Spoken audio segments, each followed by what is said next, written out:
নমস্কাৰ পুনৰ আপোনালোকক স্বাগতম জনাইছোঁ মোৰ অন্য এটি ভিডিঅ'লৈ। আজিৰ ভিডিঅ'টোত আমি আৰম্ভ কৰিম তুলা ৰাশিৰ বিষয়ে, কিন্তু তাৰ আগতে আহক আমি আৰম্ভ কৰোঁ এটা ধুনীয়া অসমীয়া শায়েৰীৰ সৈতে। আপোনাক ঈৰ্ষা কৰা বা আপোনাক হিংসা কৰা ব্যক্তিসকলৰ ওপৰত প্ৰতিশোধ লোৱাৰ আটাইতকৈ সহজ উপায় তেওঁলোকে ভাবিব নোৱাৰাকৈ নিজকে প্ৰতিষ্ঠিত আৰু সফল কৰি গঢ়ি তোলা। 2025 বৰ্ষই তুলা ৰাশি লোকৰ বাবে কিনো কঢ়িয়াই আনিছে জানিবলৈ চেষ্টা কৰোঁ আহক।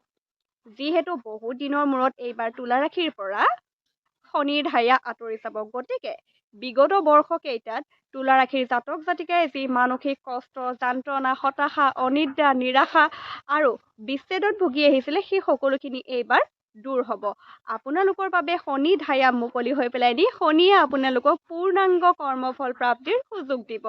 গতিকে এই বছৰটোত আপোনালোকে বিভিন্ন ধৰণৰ সুখবৰ লাভ কৰিব পাৰিব। লগতে এইবাৰ আপোনালোকৰ বাহন ক্ৰয়ৰ যোগো সক্ৰিয় হ'ব। গতিকে যদিহে আপোনালোকে নতুন গাড়ী ক্ৰয় কৰিম বুলি ভাবি আছে তেন্তে দেৰি নকৰিব, এই বছৰটোত ক্ৰয় কৰিব পাৰিব। কিন্তু ৰাহু অশুভ আৰু পীড়িত, সেয়ে দুৰ্ঘটনাজনিত কাৰণত আপোনালোকে সামান্য আঘাত পাব পাৰে। গাড়ী বাহন চলাওঁতে বা ৰাস্তা পাৰ হওঁতে সাৱধান আৰু সতৰ্ক হোৱা উচিত। লগতে ইলেক্ট্ৰনিক সামগ্ৰী আৰু জুইৰ পৰাও আপোনালোকে সতৰ্ক হৈ চলিব। এইবাৰ আপোনালোকৰ মাতৃস্থানীয় অথবা মাতৃসম বয়সৰ কোনো মানুহৰ অকাল মৃত্যু বা মৃত্যুসম যান্ত্ৰণাৰ যোগ পৰিছে, গতিকে অকণমান সতৰ্ক হ'ব। অপ্ৰিয় যদিও কিছুমান কথা আমি ক'বলৈ বাধ্য হওঁ জ্যোতিষ গণনা অনুসৰি, গতিকে কোনেও যাতে ইয়াৰ বাবে দায় দোষ নধৰে।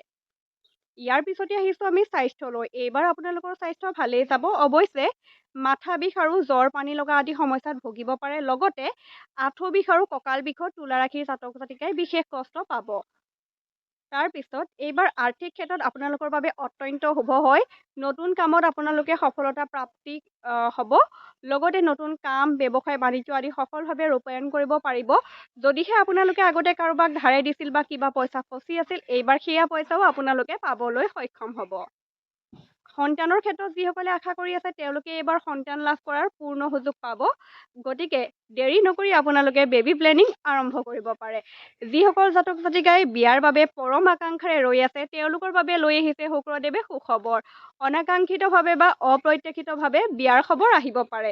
গতিকে বিয়াৰ বাবে নিজকে সাজু কৰি তোলক। যিসকল প্ৰেমিক প্ৰেমিকা বৰ্তমান সম্পৰ্কত আছে তেওঁলোক সামান্য সাৱধান হ'ব, কিয়নো এইবাৰ ৰাহুদেৱ ৰুষ্ট, গতিকে আপোনালোকক ভ্ৰমত পেলাব পাৰে। বিশেষকৈ তৃতীয় পক্ষৰ হস্তক্ষেপ হ'ব পাৰে। কোনো কাৰণ নোহোৱাকৈ খুটখাট কাজিয়া পেচাল হ'ব পাৰে বা ভুল বুজাবুজিৰ সৃষ্টি হ'ব পাৰে। বাকী বুধ গ্ৰহ আপোনালোকৰ বাবে অত্যন্ত প্ৰবল হয়, গতিকে বাণীৰ ওপৰত নিয়ন্ত্ৰণ ৰাখিব, কিয়নো এইবাৰ বাণীৰে বা কথাৰে আপোনালোকে নিজৰ কাম উলিয়াই ল'ব পাৰিব।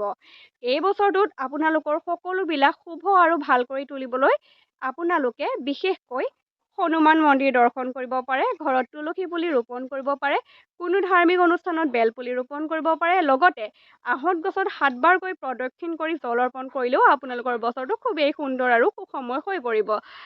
আজিলৈ ইমানেই। আগৰ ভিডিঅ' কেইটাত আমি অন্যান্য ৰাশিসমূহৰ বিষয়ে জানিবলৈ চেষ্টা কৰিম। ধন্যবাদ।